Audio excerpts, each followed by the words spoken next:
Grayson Grundhoefer, Sickham365.com, 365 Sports. Grayson, thanks for your time. So with the announcement, that was not a surprise, but it was an announcement about Dave Aranda back for next year, which 2 or 3 weeks ago we didn't know. I saw there was an article about how the reaction of the recruits, did they all feel like he was coming back and they didn't think that was new, or how did they react to it?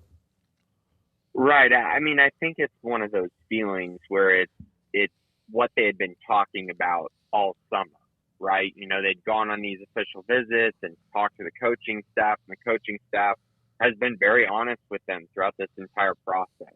And I think that's kind of why you saw in so many of the comments of it being no surprise, right? But I think it was more because they saw the vision that Dave Aranda and the staff laid out, and then they've accomplished that vision. And so I think that's where the positive reactions are to it and why there wasn't a ton of surprise in it. But that doesn't necessarily mean that they weren't worried coming into the year. I mean, all these guys who were recruited by Baylor understood that this season was a big season for Baylor and that they had to win games and that Dave Aranda needed to win games in order for this thing to kind of keep rolling, in order for this class to stay together, in order for this program to, kind of ride this wave of momentum that they had all off season. And so that's kind of, I think, what you saw come together after it was announced that Aranda would be back for next season. Grayson, this game this week is interesting in that, Houston has had their moments. I mean, they just beat Kansas State a couple weeks ago. They beat TCU. They can get their dander up, and they can go and get you. I think for them, the way Baylor's offense is playing, this is a bad matchup. But Baylor's not exactly the purple people eaters out there on defense from the 70s Vikings. That they're probably going to give us some big plays.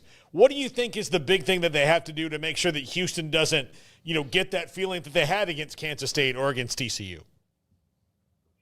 I think that there's reasons to be concerned about the way Baylor has played defensively, and there's reasons to be, a little bit maybe pessimistic about how they've played offensively. But I think in general, the important things to remember throughout this season are that when Baylor's played bad offenses, which unequivocally Houston is a bad offense, they're the worst offense in the Big 12 by a mile. When Baylor's played teams like that, they've played really well. And so you look at the second half against Utah, which they got to play the backup quarterback, and that's a bad offense. You look at the Air Force game, you look at the Charleston State game, those are the three bad offenses they faced this year, and they really dominated all three of those. And so it leads you into this game thinking that the defense should absolutely have one of, if not their best performance of the season on Saturday. Now, as far as the offense goes, I think you look at the teams that they've played and you say they've played some bad defenses and taken advantage of that. And that's fine to say, but I would also say that there's a difference between taking advantage of that and being, I think they're in the top 3 in scoring offense over the last month. And so there's a difference between just taking advantage of it and absolutely dominating against these teams. And 2 of those teams are bowl eligible, and West Virginia, I'm expecting them to make a bowl too. So during this stretch, they haven't exactly played the worst teams in the Big 12 either. So I think some of those numbers can be skewed, but I think in general going into this matchup, I think Baylor's defense should be feeling pretty confident that they're going to be able to get some stops. And at this point, I feel like the offense doesn't believe that anyone can hold them below 30 points. And so that's kind of how I view this game going into it. I think Baylor's playing with a lot of confidence, and I think Houston is one of those teams that if they get you on the perfect day, they can beat you. But also if you see Houston on a bad day, you're going to beat them by 3 or 4 scores, as we've seen multiple times this year for Willie Fritz and company.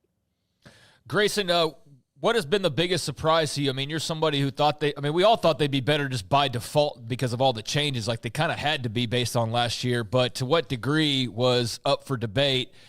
You thought they'd be like an 8-4 type of team.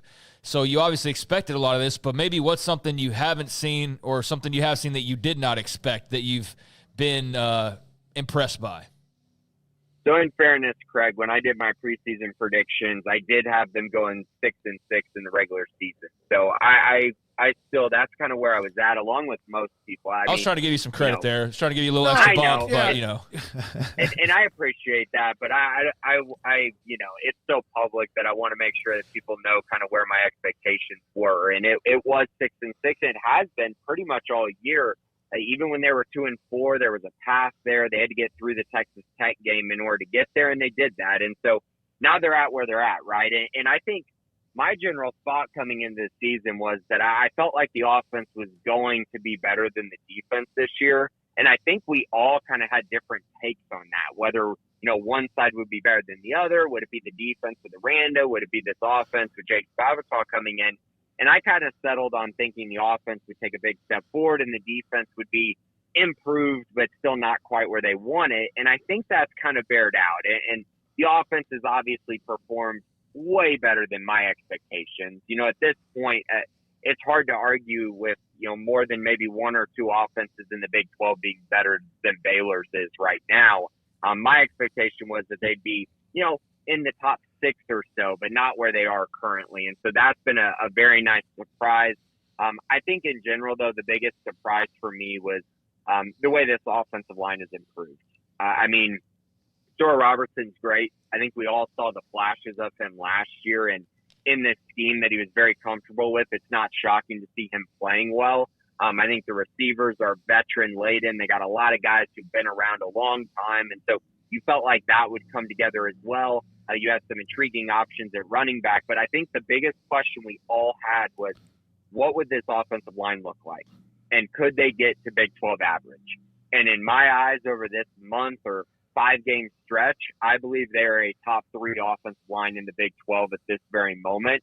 And it has been shocking and so impressive that Mason Miller, Jake Spavital, Dave Aranda, they're able to find the right guys, find the right pieces, put it all together, and make these massive improvements from what we saw at the beginning of the year to where they're at now. And quite frankly, I think that completely changed their season. Grayson, last thing, and yeah, the switch to Fugar to left tackle seemed like it just kick-started this unbelievable chemistry in what they're doing. Bryson Washington was a great running back in high school at Franklin, still somewhat overlooked. Did you ever expect him to be as good as he's been this year? Right. So it's actually interesting. If you go back and look at the Sikkim 365 recruiting ranking, in his class, I believe he was tied for my top rated recruit in that class. So yeah, to answer your question, I did definitely believe in him. But it is interesting because when I evaluated him based on the premise that he'd be running in the wide zone scheme.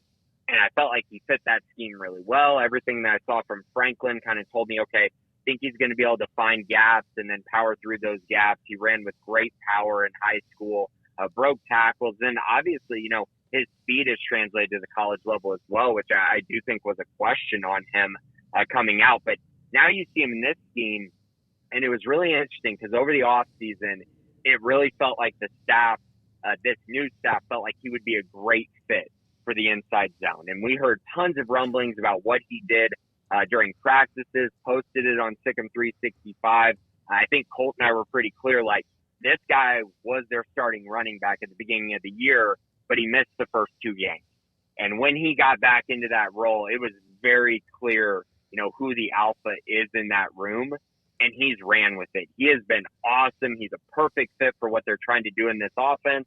And then when you have a guy like that, and then you also have Dawson Pendergrass, who is just continuing to impress every week as well, you have a very nice 1-2 punch. And it's just been super impressive as a whole. And as this offensive line got going, those 2 guys got going as well. Thank you, Grayson. Appreciate it. Grayson Grundhoefer, Sikkim365.com and 365 Sports. And college football recruiting, Baylor recruiting, but others too along the way.